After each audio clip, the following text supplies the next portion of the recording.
Yo quería decir, ¿qué entienden ustedes, compañeros y compañeros, por comunidad organizada? Es casualmente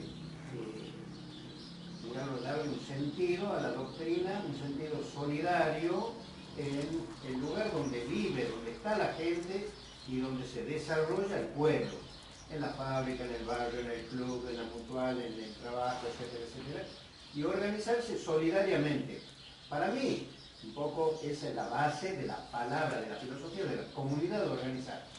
Yo me organizo en el barrio, ¿no es cierto?, en mi cuadra, con solidaridad, ayudándole al que necesita de mí, y ese me ayuda a mí, y somos un poco más felices, y estamos mejor.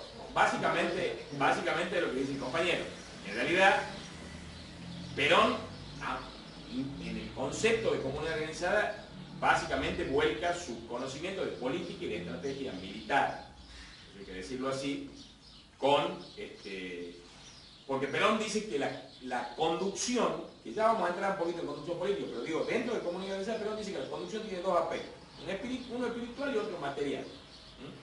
Y la material es lo que dice el compañero, la conducción, los cuadros auxiliares de la misma conducción, la masa organizada, pero la espiritual es una doctrina que aglutina a toda la voluntad, ¿cierto? Entonces,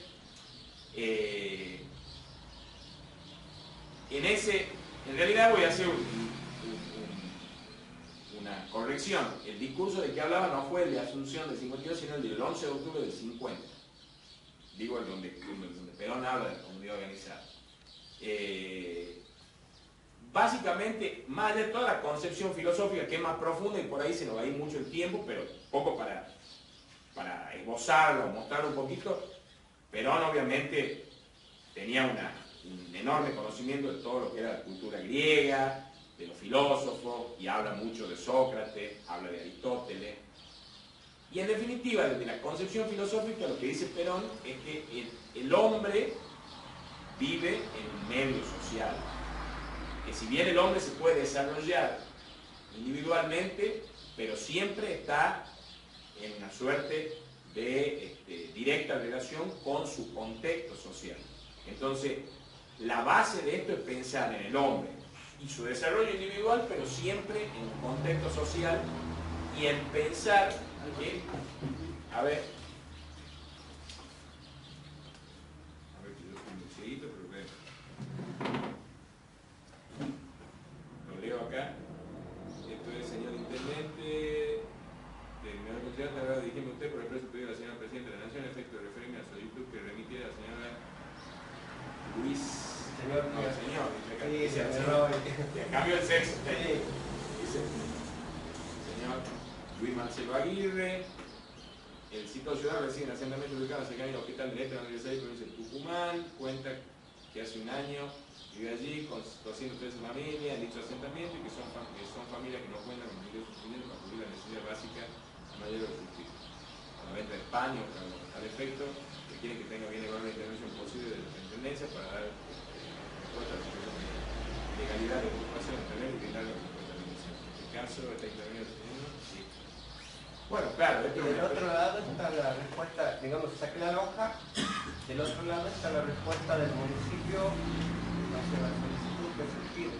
Tomando conocimiento, se informa que actualmente están realizando los trámites correspondientes a través de la Unidad de Cultura Municipal con la Subsecretaría de Regulación Dominial de la provincia para la regularización dominial de los terrenos. Se aclara que actualmente existe una causa penal por usurpación en contra de los vecinos iniciada por el Complejo de San Juan, ya que los mismos son terrenos privados pertenecientes a así nota que llamaron de la empresa privada de energía eléctrica de Tucumán, EDEP, para que al haber regularizado la situación dominial se proceda a suministrar energía eléctrica al barrio. Sí, bueno, esto es un pedido puntual, obviamente, en una situación complicada. Claro, ha sido enfocado para solucionar el problema de 230 familias. No, claro, como iniciativa, buenísima. Devuelvo. Pero sí, tiene que ver, obviamente, con la idea de la construcción grupal, porque hablamos de eso filosóficamente. Perón habla de un hombre que se debe realizar, pero siempre en el contexto social y siempre por un valor supremo que es el bienestar general, por sobre el bienestar individual. Por eso que ahí también nace, también como hablé hace un rato, la tercera posición. Yo creo que En un mundo bipolar, ¿no? El mundo bipolar de los años 40, que hoy sigue siendo parecido, pero con algunas connotaciones. no, pero justamente una de las cosas que se van en la base, que ningún individuo se desarrolla en una comunidad que no se desarrolla. Y creo que esa frase como que engloba un poco lo que decís vos del tema del desarrollo colectivo, más que el desarrollo individual, y que tiene que ver con toda la filosofía del peronismo. Porque el peronismo siempre va primero un movimiento principalmente de corte popular, y después que busca el beneficio de las mayorías, del pueblo. Al peronismo también se lo asoció mucho por este concepto de comunidad organizada con el corporativismo. O sea, con una cuestión de decir, bueno, que porque Con los el canales fascismo, digamos, el propio democráticos, falangismo. los canales de la democracia siempre se expresaron por los partidos políticos. Y Perón tiene toda una autocrítica hacia el demoliberalismo, o sea, hacia la democracia formal. Entonces decía que la democracia mejora la democracia popular, en donde la gente participa. Yo creo que el concepto de comunidad organizada justamente es un concepto también de mayor participación ciudadana y de que en todos los lugares de la comunidad haya, digamos, un englobado de trama de acción política directa.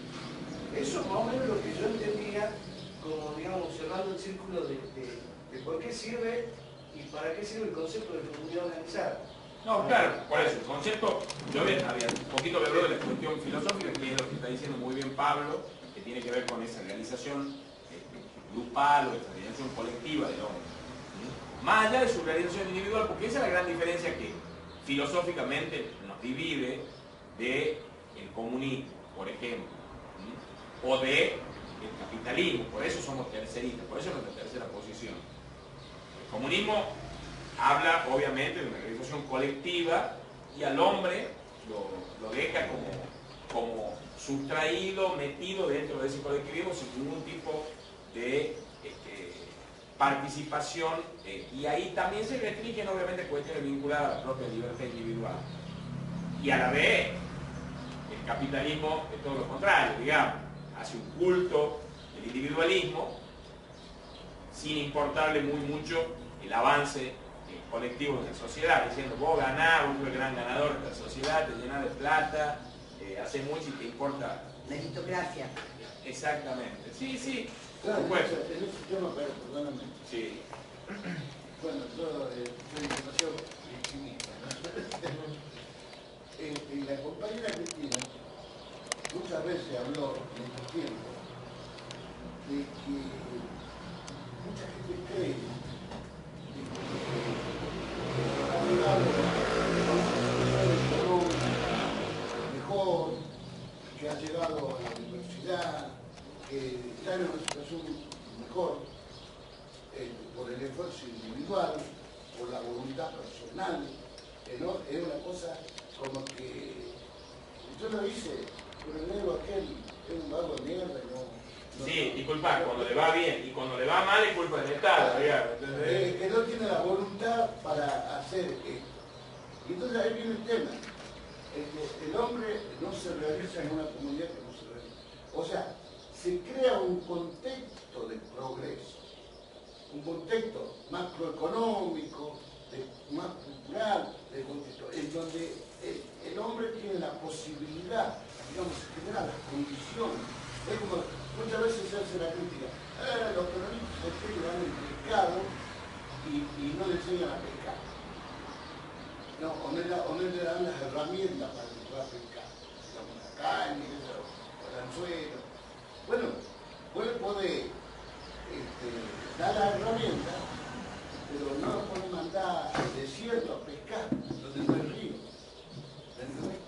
Es lo mismo que yo tengo la voluntad de progresar, todos tienen voluntad de progresar, pero cuando no están dadas las condiciones, ¿no? Yo me acuerdo que una vez discutía con un profesor que estaba en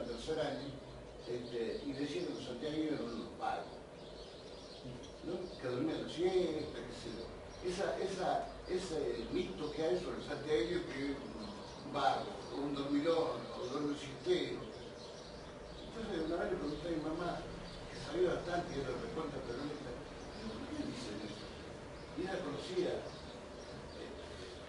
y me dice, ¿qué pasa? Mi hijo dice que en medio del monte Santiago no hay posibilidad de progreso. No tenés escuela, no tenés fábrica, no tenés incentivo necesariamente de un ser humano para tener ese deseo de progreso. Entonces, yo comparto plenamente este tema. Tenemos una condición, digamos, para que el hombre pueda progresar. Y esa condición es colectiva. Sí, y objetiva también, no subjetiva de acuerdo a cada hombre. Claro. Hace un pequeño aporte, digamos, de, quizá me voy a ir un poquito lejos, pero creo que tiene mucho que ver con esto, en lo que quiere decir, digamos, de que el individuo se realiza en el colectivo. Es un ejemplo de Norteamérica, cuando Rockefeller lo llaman en 1920 o más o menos por ahí, le dicen, mira señor, vos vas a tener que dividir tu empresa, la vas a tener que dividir en 32 partes. Y estábamos hablando, digamos, en la cuna del capitalismo. Entonces, ¿qué quiere decir? Ellos son capitalistas y liberales, pero resulta que ahora los traen y me están diciendo que la fracción a la empresa. Acá hay una contradicción. O vos sos intervencionista o estás a favor de la libertad de mercado. Y yo la verdad que creo es que no son ni uno ni lo otro, sino que simplemente no son tontos. Uno se da cuenta que ahí, por más que vos seas el más liberal de todos los liberales, está haciendo un daño a la comunidad y a la economía, porque que un tipo con el estándar hoy acapare todo el petróleo, está destruyendo todo. Entonces ahí ya colapsa el liberal, ya colapsa el intervencionista, ya es solamente una cuestión casi de supervivencia, diría yo, que soy medio exagerado, pero para poder ver eso. Y yo creo que ahí se lo ve, digamos, muy claro de cuando los intereses ya individuales atentan contra el conjunto y se toman medidas concretas. De hecho, a Rockefeller, en la cuna del individualismo, en la cuna del capitalismo, se tuvo que dividir su empresa en 32 partes. Entonces yo creo que realmente los pueblos se dan cuenta de que en la colectividad se van generando, digamos, va creciendo los individuos. Y para que digamos, esa hora de los pueblos y ese progreso solamente se lo puede truncar de forma artificial, digamos. Puede venir un grupo con un golpe y truncar ese progreso natural que tiene el pueblo de avanzar, ¿no? Yo lo veo así, creo que así pasó acá. No, por supuesto, yo digamos, coincido porque esa es la visión de los americanos, digamos, ellos no son proteccionistas ni liberalistas. Sí, para afuera sí, para afuera, para un país que esté abierta la economía mejor para que ellos entren, pero para adentro, de acuerdo a su conveniencia, y normalmente son no proteccionistas, muy proteccionistas. En general, sean republicanos, sean demócratas. Pero bueno, para no irnos del tema, digamos, básicamente en esa definición filosófica muy a grandes rasgos, que es muy amplia, la que hace Perón en el libro, un poco la síntesis de lo que decía Pablo, el compañero acá, de esa realización de un hombre, digamos, con su contexto social. Que también lo plantean incluso de otra manera, pero un filósofo como Ortega y Gasset, Pichon Rivière, disculpa. Pichon Rivière, que era también digo, plantean eso quizás desde otras concepciones, pero con la misma idea, ¿no? Ortega y Gasset dice el hombre es el hombre y sus circunstancias, siempre. Pero en este caso, aparte de eso, hablamos del crecimiento de una sociedad con el hombre tomado también individualmente, respetado en su individualismo, pero con la idea superior que es el bienestar general. Como decía bien el compañero, con dos consignas o premisas muy claras que tiene el justicialismo, que son muy sencillas y simples, la entiende cualquier ciudadano de pie, que es la felicidad del pueblo y la grandeza de la patria. Que son las dos premisas a los que nos tiene que llevar el Estado justicialista, con la comunidad organizada como doctrina. Y esa comunidad organizada, ya específicamente como la describe Perón, tiene fundamentalmente tres aspectos que hay que destacar. En la comunidad organizada habla de, porque Perón dice, constituir y construir un gobierno centralizado, un Estado organizado y un pueblo libre.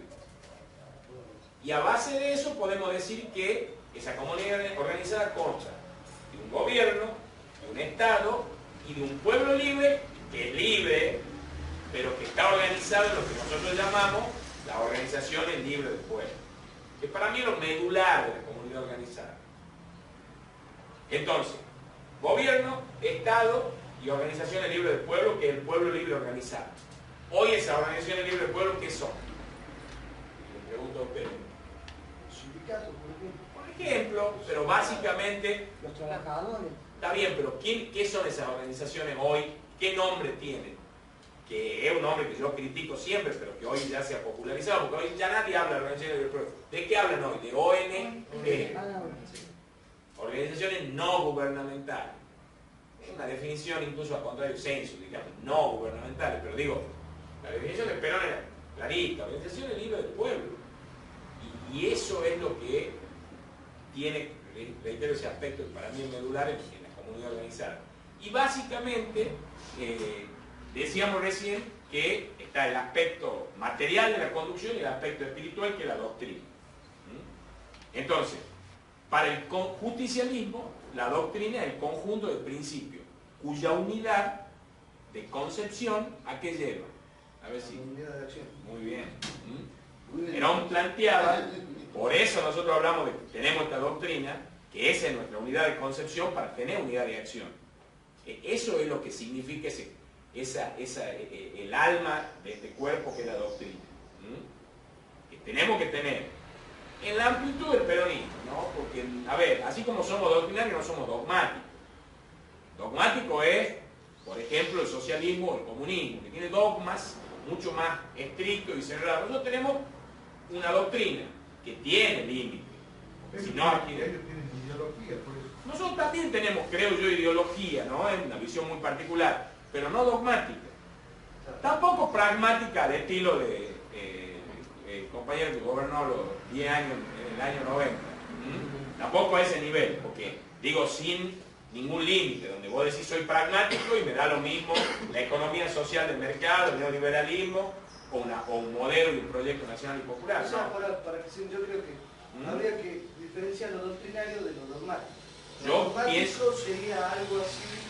Yo creo que el peronismo no tiene un dogma, porque el dogma, como decía bien el compañero acá, es, y está más vinculado, entiendo, al marxismo, básicamente al marxismo, digamos. Claro. Nosotros tenemos doctrina. En lo dogmático yo lo saco, digamos, de una religión, de catolicismo. Bueno, obviamente, la Hay religión. cosas, hay puntos o ideas que no se discuten, no tiene discusión. Exactamente. Eso es Y dogmático. para nosotros los peronistas, Tenemos las 20. exactamente, nosotros tenemos las 20 verdades, que está bien, el compañero está bueno, muy bien el aporte, porque las 20 verdades son parecieran más dogmáticas que otra cosa, pero también recordemos que nuestra doctrina, que reitero, tiene sus principios muy básicos y importantes, como estamos describiendo, pero es una doctrina que puede adaptarse a circunstancias, y creo que eso le permitió a nuestro movimiento hoy llegar, yo creo que con mucha vida y con mucha energía, a más de 7 décadas de existencia en la Argentina, transformando la vida de los argentinos, especialmente en dos grandes periodos, 46-55 y 2003-2015. Entonces, básicamente, como decíamos recién, esa unidad de concepción que lleva a la unidad de acción, y ahí habla mucho Perón de ese apotegma de que el adoctrinamiento es organización, ¿no? Y de ahí, tanto de alguna manera la doctrina y el adoctrinamiento es la inculcación de los principios fundamentales de nuestro movimiento, ¿cierto? O sea, ¿qué es lo que estamos haciendo nosotros de alguna manera hoy entre compañeros y tratando de ir? Sí. Para cerrar, para acabar, digamos, Perón decía de que nosotros tenemos una ideología y una doctrina. Y decía, la ideología es permanente. él decía de la concepción cristiana, que decía que son los mismos principios que llevaron a Jesucristo a morir en la cruz. O sea, la lucha por la igualdad, la lucha contra la esclavitud, la lucha, todo lo que generó básicamente el cristianismo puro, digamos, no clericano, no dogmático. Y decía, tenemos una doctrina que no, o sea, los principios lógicos son permanentes, pero las doctrinas se van adecuando al tiempo y al espacio.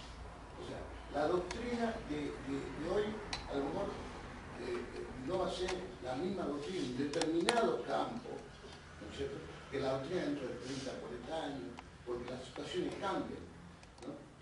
Y volviendo a lo que él decía del compañero que gobernó la década del 90, este compañero decía, porque había algunos teóricos que avalaban las cosas que hacían, y decía que estamos actualizando la doctrina porque, bueno, ahora vivimos la época de la globalización, la época del consenso de Washington. Entonces tenemos que adaptarnos a esas circunstancias. Bueno, pero ahí no estaba y asumir la filosofía individualista. Que en definitiva era la de ese sistema que impulsaba Álvaro Alzogaray y todo, la pandilla, eso. Entonces, ahí no estábamos actualizando la doctrina, estaba cambiando la ideología. Así es. Yo le quería leer, que es un poco ilustrativo lo que estamos hablando, que el artículo 3 de la ley 14.184, sancionada en 1950, que dice: defínese como doctrina nacional adoptada por el pueblo argentino la doctrina peronista o justicialista, que tiene como finalidad suprema alcanzar la felicidad del pueblo y la grandeza de la nación, mediante la justicia social, la independencia económica y la soberanía política, armonizando los valores materiales con los valores espirituales y los derechos del individuo con los derechos de la sociedad. A ver, es un poco un resumen de lo que estamos hablando. Ahí aparecen esos dos grandes objetivos de los que hablamos nosotros, que es la felicidad del pueblo y la grandeza de la patria, y nuestras tres banderas históricas: dependencia económica, justicia social y soberanía política. Entonces, poco ese artículo de la ley, obviamente muy criticado por la oposición y por los gorilas, porque decía, claro, están imponiendo una doctrina. Yo no tengo duda que hay en la Argentina mucha gente que va a estar, y ahí entramos un poco en la actualidad, porque yo cuando hablábamos con Pablo hace un par de días, digo, che, vamos a hacer una charla, pero ahí metiendo en la actualidad, no nos vamos a meter solamente en cuestiones filosóficas o históricas, porque si no, no listo, y un poco para meter también la cuestión actual. Y ahí hablamos de la grieta, la famosa grieta, que por supuesto que existe, y está muy bien que exista, y está muy bien que exista. Porque nosotros podemos hablar de unidad nacional, no significa que seamos todos iguales y pensemos todos igual y tengamos todos los mismos objetivos. Yo no tengo duda que del lado de la grieta donde estamos nosotros están las grandes mayorías populares. Y del otro lado también hay argentinos. Yo no niego ni digo que haya que hacerle nada, ni que hay que... no. Están ahí. Siempre estuvieron. Y están y seguirán estando seguramente. Y seguirán estando. Y está bien que estén. Pero lo que conducimos somos la grande mayoría popular. Lo complicado en la Argentina es cuando esos sectores, que normalmente son minoritarios, ocupan espacios de poder. Lo han ocupado con gobiernos radicales y con gobiernos propios, como hablábamos recién, de los años 90. Pero hoy, lo peligroso de esto es que esos sectores minoritarios han llevado por el voto popular y han concentrado en la misma persona, como es el actual presidente, el poder económico y el poder político. Lo que es grave y peligroso para la democracia, para la justicia social, para la idea de una Argentina para todos. Es muy complicado, pero bueno, para la patria en general. Para la patria en general. Entonces, para todos, digamos, creo que eso que se ha logrado en el 2015, lamentablemente, unificar en el mismo espacio el poder político y el poder económico, es un hecho que hay que tenerlo en cuenta porque es, primero, inédito y peligroso. Acoto algo nada más, que a mí me enseñaron que el poder lo tenía el pueblo, pero aprendí ahora que el poder no. A ver. Hay excepciones. Sí, yo creo que hay tiempos en la historia donde el poder lo tuvo el pueblo y otros tiempos históricos argentinos como el que estamos viviendo donde no lo tenemos. Y hablo del pueblo, reitero, y en esto no quiero ser absolutista, ¿no es cierto? Pues cuando uno habla del pueblo habla de la gran mayoría popular. No quiere decir que no haya otro sector que no adhiera a nuestra doctrina, a nuestro espacio y que pueda vivir en la Argentina y que está obviamente del otro lado de esa grieta porque, como decía Jauretche, digamos, esa definición que viene de la Revolución Francesa de izquierdas y derechas, que es muy liberal, porque ahí nace el liberalismo político y la definición de la izquierda y de la derecha. Y el peronismo está muy por encima de esa definición, porque venimos de otra cultura y porque para nosotros, como decía Jauretche, más que izquierda y derecha, tenemos que definir el pueblo y el antipueblo, la patria y la antipatria. Yo no tengo duda que de este lado de la grieta, donde estamos nosotros, está el pueblo y está la patria. Ustedes sabrán que esto está del otro lado de la grieta, digamos. De todo modo, reitero, cuando uno habla de pueblos, creo que se refiere a la gran mayoría popular, ¿no? No es una visión de decir el 100% de los argentinos. Entonces, la grieta está, la grieta existe desde siempre y va a seguir existiendo. Y normalmente los que propugnan la grieta no somos básicamente nosotros, sino la minoría, digamos, que hoy tienen mucho poder y que quizá en estos 12 años de Néstor y de Cristina han perdido algunos privilegios, no todos, pero han perdido algunos, y ellos no están acostumbrados a perder nada, porque además también, como decía Jauretche, el perder privilegios genera bronca y odio. Por eso tiene que ver con este odio que se han destilado desde estos sectores hacia nuestro movimiento, hacia nuestros conductores, históricamente, ¿no? Contra Perón, contra Evita, contra Néstor y contra Cristina, creo que ha sido en distintas maneras, desde el Vive el Cáncer, pintado en la residencia presidencial en el año 51 o 52, hasta todos los improperios contra Néstor, con la muerte de Néstor y después obviamente contra Cristina, de lo que nos imaginemos y todas las peores cosas que se puede decir. Entonces, pero es que el odio lo genera este sector cuando empieza a perder privilegios. Por eso nosotros también, y en eso aporto, para terminar un poco, para cerrar un poquito esta idea con Jauretche, es decir, nosotros tenemos que apostar a la felicidad, porque esto lo tenemos que hacer con alegría y con felicidad, siempre. Porque como decía Jauretche, los pueblos tristes nunca vencen. ¿Y qué es lo que buscan los sectores a través, los sectores estos dominantes o del establishment, o la oligarquía, como dice Guillermo Moreno, porque hablemos en lenguaje más claro? Ellos buscan básicamente entristecernos, mostrarnos como derrotados, mostrarnos como que... Porque en los pueblos tristes nunca vencen. Eso es que creo que es una genial definición de Jauretche, como todas las definiciones de Jauretche, ¿no? Exactamente, lo dijo Alfonsín mismo, alguna vez criticando a Diario Clarín, diciendo eso es lo que quiere el Clarín, que es decir que bajar de la autoestima de los argentinos. Porque es eso, ponernos en una situación de autoestima baja y de tristeza, porque con esa autoestima baja se pueden hacer muchísimas cosas con un pueblo adormecido, con un pueblo golpeado. Vulnerable. Muy vulnerable. Pero entonces, para cerrar un poquito esto de comunidad organizada, habíamos hablado de que en la concepción de Perón, la comunidad organizada tenía un gobierno centralizado, un Estado descentralizado y un pueblo libre organizado a través de la organización libre del pueblo, ¿no es cierto? Básicamente, el gobierno que plantea Perón de la comunidad organizada es el conjunto de conducción donde se diferencia, digamos, del individualismo ese que hablábamos recién, que se abstiene de intervenir en las cuestiones económicas, políticas y sociales, que es el liberalismo, digamos, y también del colectivismo que interviene en todas las actividades que es lo vinculado a los regímenes comunistas o marxistas. Porque él también habla de la libertad de... Por supuesto, por eso digo yo, y ahí vamos a entrar ahora en un ratito en lo que es nuestra tercera posición, porque de aquí nace sin duda eso también. Entonces, el putillanismo se caracteriza por ser un gobierno, digamos, como un gobierno de conducción. Que esto no es ni abstención total, pero tampoco ni intervención total en las actividades económicas, políticas y sociales. La conducción centralizada en el gobierno alude fundamentalmente a la unidad de concepción para la unidad de acción, como habíamos hablado recién.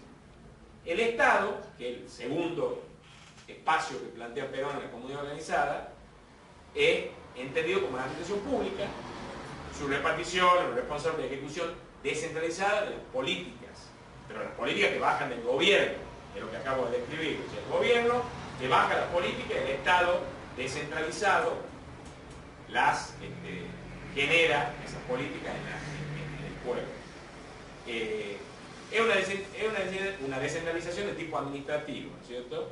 Que tiene que ver fundamentalmente con esa línea. O sea, gobierno centralizado, centralizado significa, no el centralismo porteño, mucho menos, sino centralizado en el sentido de un gobierno con unidad de acción, unidad de concepción para unidad de acción, un Estado que recibe esas políticas del gobierno y las aplica, y la organización del libre del pueblo, que para mí, en mi visión muy particular, es medular en lo que es la comunidad organizada. Perdóname, ahí entonces me meto. Ahí Perón dice, alguna vez lo leí en alguna parte, que gobernar es organizar a la comunidad. Exactamente. Y esto significa transferir poder del Estado burocrático a las organizaciones libres del pueblo. Exactamente. O sea, darle vida, jerarquía. Estamos hablando de una organización libre del pueblo en un centro vecinal. En el centro vecinal uno ve que a veces el esfuerzo de algún viejito, de un grupo de vecinos, que no tienen, digamos, la participación del resto, que por ahí están solos, peleando cosas, haciendo, ¿no? Bueno, porque ese centro vecinal por lo general no ha sido jerarquizado, no se le han dado las herramientas para que sea atractivo, ¿no es cierto? Y bueno, y transferir poder quiere decir empoderar. Y esto se vio con absoluta claridad con el tema del movimiento obrero. Porque Perón, el movimiento obrero, la Confederación General del Trabajo, es una ¿cómo se dice? Organización libre del pueblo. Sin duda. Y eso ha sido lo máximo que se ha podido hacer desde una CGT que era casi clandestina, o que tenía 300.000 o 400.000 afiliados, la dejó con 6 millones de afiliados, ¿no es cierto? La dejó con un poder, ¿no es cierto? Y eso fue un grano, perdón la expresión, un grano en el culo que tuvo la oligarquía, que jamás la pudo destruir. Y eso es lo que va a tirar abajo este modelo neoliberal. Eso. A pesar de que los dirigentes por ahí no sean lo suficientemente rápidos para responder, a pesar de que haya algunos que no quieran, estén engañados, pero el tema es la organización en sí. Porque fíjense ustedes, y perdonen que si mañana sigue ahora han venido y están decididos a eliminar toda la legislación laboral que generó el PRM. Ese es un mandato del Fondo Monetario. A eliminar todo tipo de esa organización, a destruir el sindicalismo como existe en otros países de Sudamérica, en Chile, por ejemplo. Bueno, eso lo va a obligar necesariamente a los sindicatos a defender. Por más burócratas que sean algunos, los va a obligar, porque es grueso, es grueso. Así es. Y entonces, imagínense que mañana, pasó mañana o la otra cosa, un día de esto se profundiza y estos tipos quieren avanzar, ganan las elecciones de octubre. Si ganan las elecciones de octubre, se consideran Gardel. Y entonces avanzan. ¿Qué puede hacer la CGT? No va a permitir que pase eso. Por sus propios intereses, por defensa de la estructura de la que viven, de la que roban, de todo como quieran. ¿No es cierto? Pero no va a permitir. Entonces los tipos declaran una huelga general por tiempo indeterminado y se acabó el gobierno. O sea, es un poder que tienen las organizaciones Así es.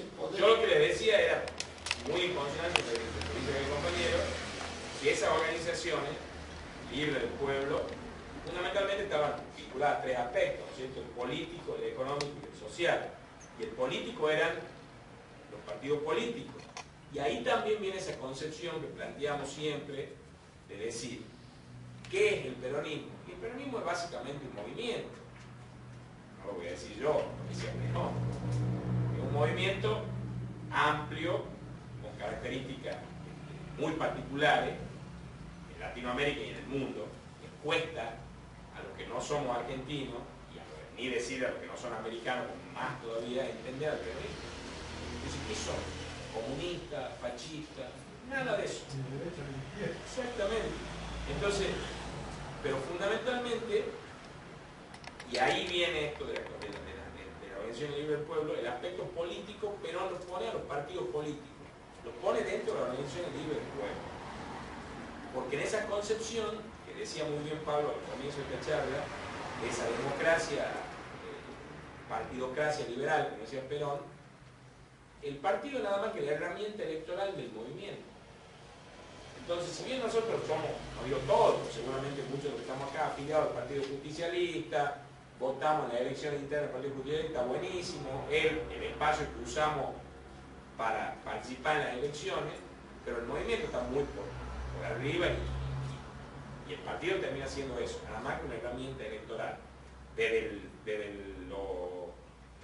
lo social, los sindicatos, como decía él, la Organización Libre del Pueblo, las fundaciones, las cooperadoras, los clubes, las cooperativas, desde lo económico, las organizaciones de productores, de comerciantes, usuarios y consumidores, lo que tiene hoy Guillermo Moreno, que es la Asociación de Empresarios Nacionales, la Consejo Empresarial Nacional, la Confederación General Económica, la CGE.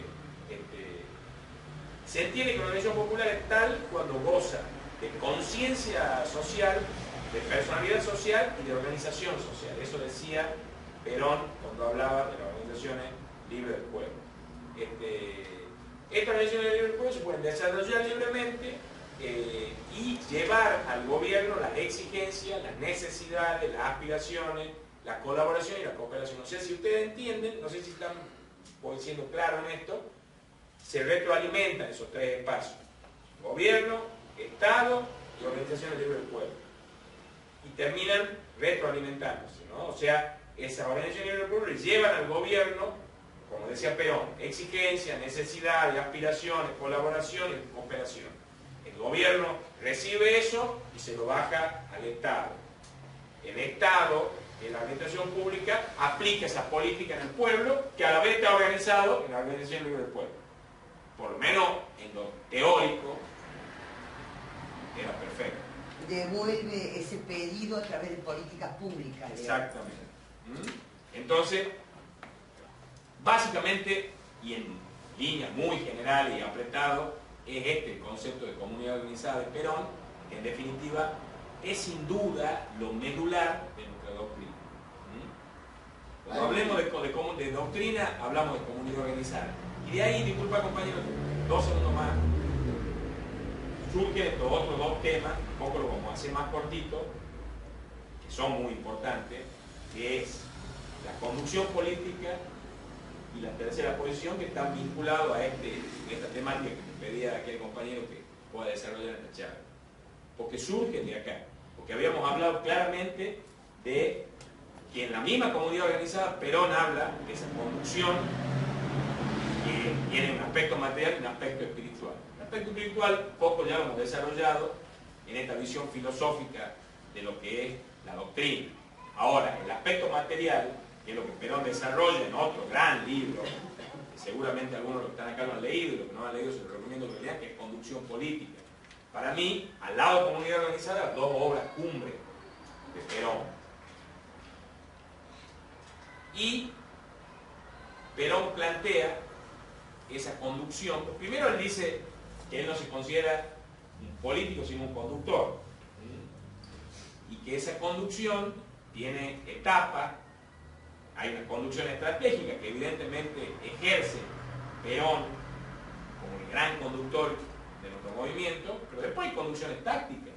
El compañero lo reflejaba recién cuando hablaba de los sindicatos, que es una parte de la conducción táctica de nuestro movimiento. Ustedes son conducción táctica. La Néstor Kirchner tiene sus decisiones que son tácticas, porque digamos, la táctica en líneas generales integra una estrategia. Y por ahí a algunos se lo acusa de que son tacticistas. Y dicen, claro, tiene movimiento táctico, pero no terminan respondiendo a ninguna estrategia. Bueno, acá hay una conducción estratégica que es la global, la del conductor estratégico, y después hay conducciones tácticas que tiene el movimiento, en los sindicatos, en la Organización Libre del Pueblo, en esta unidad básica, en la agrupación Néstor Kirchner, que terminan siendo parte de lo que es esa conducción. Y esa conducción política, en líneas generales, habla de algunos conceptos que nosotros siempre reflejamos. Perón decía, y hablamos y volvemos al concepto de convencer, ¿no? Perón decía, conducir no es mandar, conducir es persuadir, porque el que manda logra ese objetivo mientras tenga poder, mientras tenga un ascendiente sobre el resto. O sea, yo mañana me designan jefe de la unidad básica esta, entonces empiezo a dar órdenes y a bla bla. Cuando se me acaba esa jefatura, se me acabó el mando. Muy distinto es cuando uno persuade. Sin duda que Perón ha persuadido, porque si no este movimiento no tendría 72 años y a 43 años casi de la muerte de nuestro líder, el peronismo sigue vivo y la figura de Perón sigue muy vigente. Y eso es casi inusual y diría que único en el mundo. No hay un movimiento de las características de nuestro movimiento, digamos, con una conducción vertical que haya sobrevivido de la manera que ha sobrevivido el peronismo a la muerte de su conductor, muerte física. Entonces, creo que tiene que ver también con esa cuestión de la persuasión, convencer. Y esa persuasión está vinculada a lo que hablábamos al comienzo de la charla, la batalla cultural. Lo que significa, la batalla cultural es fundamentalmente eso. Ellos usan los grandes medios de comunicación para persuadirnos, para convencernos, pero en realidad no. Estoy equivocado, estoy exagerando. Ni siquiera nos persuaden, nos vacían la cabeza. O nos llenan permanentemente, nos bombardean para que no pensemos, para que repitamos como autómata lo que ellos dicen. Entonces, López, Cristina, la causa de los sauces, la causa del dólar futuro, eso es. Ahora yo sé. Será porque no tienen ellos la ideología que pueda convencerlos, porque los intereses del pueblo no son los mismos intereses que ellos.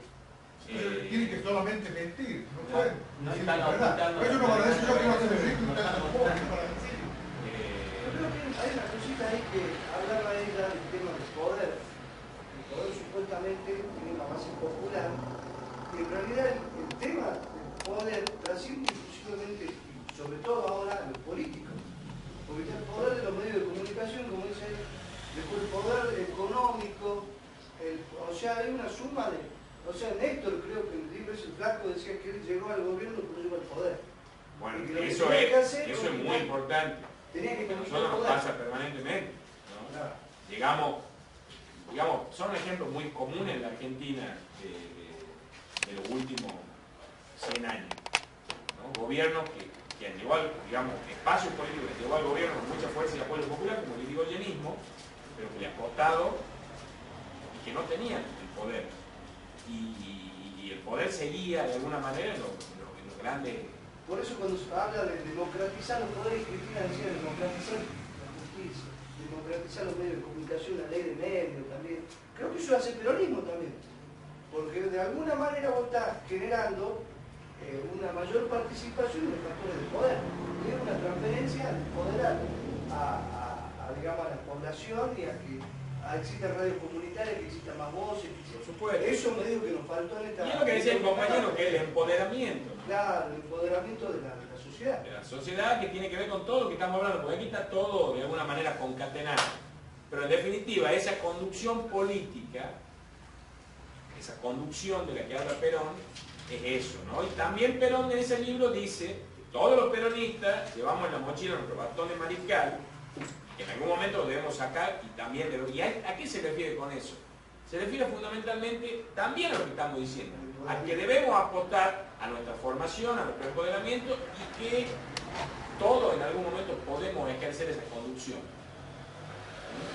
Porque significa, y que nos ha pasado lamentablemente en nuestra historia, de muchos compañeros que han sido desaparecidos, secuestrados, encarcelados, torturados, y el movimiento ha seguido.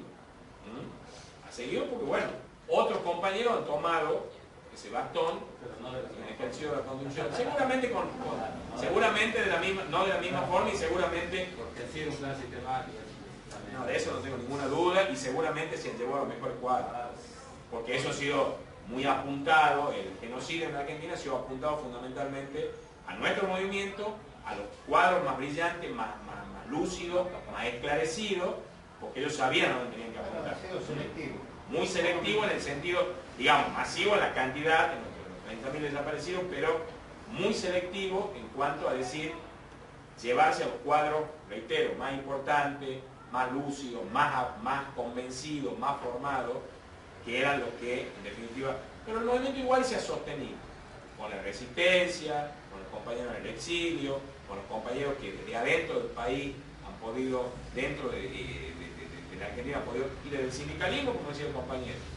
Porque nosotros hoy nos quedamos con una imagen de un sindicalismo que por ahí no nos gusta mucho o nos genera muchísimas dudas, pero acá han sido los que han peleado en la dictadura, en los peores y momentos más duros de la dictadura, porque en el año 77 se crea el grupo de los 25, con Saúl Aguatini a la cabeza, con los compañeros de camioneros, que no era Moyano, ¿no? Era Ricardo Pérez, con los taxistas de García, y otros compañeros más que no quiero seguir un otro, porque lo olvidar seguramente, pero que significa, y son los compañeros que le hacen el primer paro a la dictadura en el 79, son los compañeros que hacen esa famosa manifestación en San Cayetano en el 81, en Buenos Aires, ahí en Liniers, que termina obviamente toda con represión. O sea, hay un sindicalismo que le ha dado batalla a la dictadura, que ha sido resistente contra la dictadura y que con su lucha ha logrado también en gran parte que estos tipos dejen el poder y vuelvan a la democracia en Argentina. Pone obviamente el saldo trágico de muerte, de desaparición y de tortura. Democracia que se hizo con sangre. Sin duda. Pero bueno, entonces, un poco también... El sistema, implementado lamentablemente el sistema póster de sangre y fuego, o sea, haciendo desaparecer a esa gente, no solamente desaparecer a la gente, sino que han implementado un plan de terror. Y por supuesto. Económico, social. Y miedo. Y por supuesto, por supuesto. Pero bueno, en definitiva, la cuestión de conducción política es mucho más amplia porque es un libro mucho más grande de Perón. Poco podemos intentar resumirlo en esto que acabamos de hablar. Y después, la tercera posición, que otro de nuestros grandes... Porque a ver, cuando hablamos de tercera posición, claro, hablamos de un mundo bipolar del año 45, o posguerra prácticamente, 46, 47, cuando se divide el mundo entre lo que eran los países de la cortina de hierro y los países... Exactamente. No se alivia. Exactamente, porque ahí nace el Fondo Monetario Internacional, lo que decía el compañero, pero además también lo que fue Yalta y todo lo que significa esa división del mundo, ¿no es cierto? Esa división del mundo que termina de alguna manera con ese bipolarismo del mundo que al parecer terminaba allá por el año 89 con la caída del muro de Berlín, pero que en definitiva no fue tan así, y lo dijo Juan Pablo II, y ni decirlo ahora Francisco, de que vamos a hablar un ratito. Juan Pablo II ya dijo en aquel momento que el muro se había caído para los dos lados.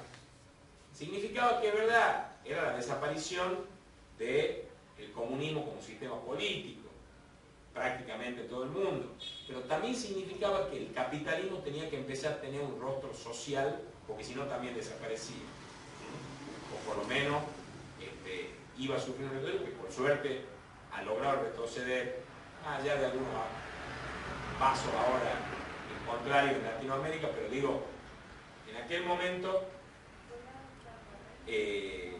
se hablaba obviamente de la desaparición del comunismo y de un mundo unipolar, y bueno, ahí hablamos del consenso de Washington, de aquella idea de ese personaje como Frank Fukuyama, que hablaba del fin de la historia y que ya no había más discusión, acá hay un solo mundo pensamiento único. Eso es lo que vino Don Kirchner, ¿no? Lo dijo en el discurso. Bueno, la hegemonía del pensamiento nosotros y el peronismo, y ahí volvemos a hablar de la contracultura. El peronismo vuelve como una contracultura en el 2003 a romper eso, a terminar con la idea del ALCA y otras cuestiones que tienen que ver también con eso, ¿no? La patria grande.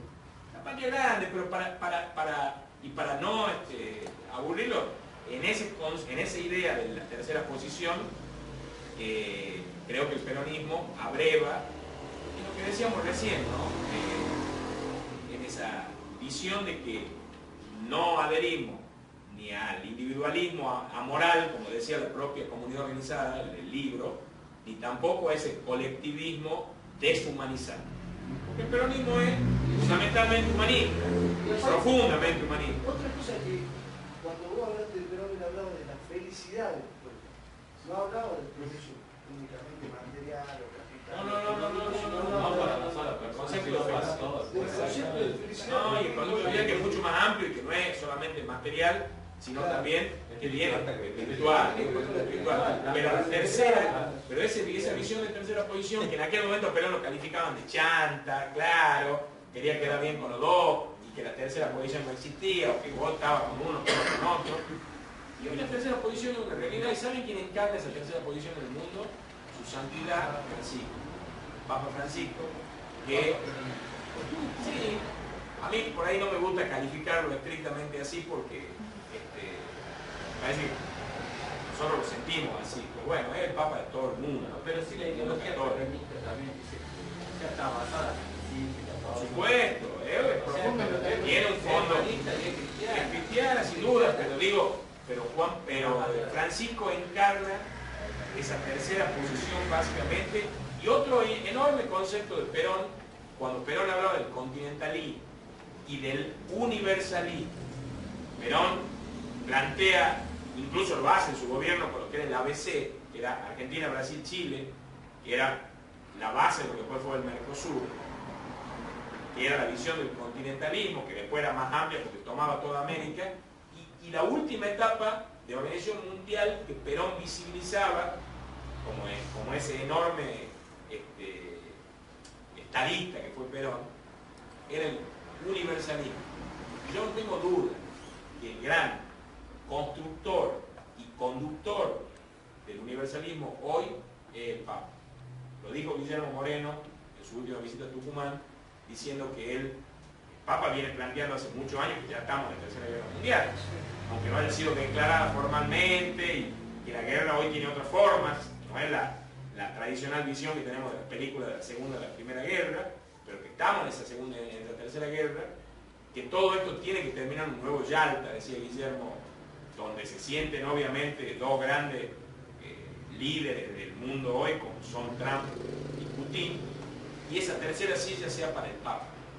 Y el Papa representando la voz de lo que no tenemos voz, que creo que somos, en definitiva, la mayoría del mundo, ¿no? Entonces, un poco para actualizar esa cuestión de la tercera posición, llevamos adelante la dirigencia no hace caso a la voz del pueblo. Se ven manifestaciones grandísimas que hay en todo el mundo, pidiendo la paz, no queriendo la guerra, nada más que los líderes centrados en sus propios intereses, en su propia estrategia. Pero básicamente, intereses del pueblo. Exactamente. Por eso básicamente, y en líneas generales, y pidiendo disculpas por un poquito el desorden que tengo, y obviamente poca capacidad para... Pero bueno, un poco esto resumen lo que me pedían los compañeros de la agrupación Néstor Kirchner de hablar sobre ideología y doctrina, justicialista, comunidad organizada, tercera posición y construcción política.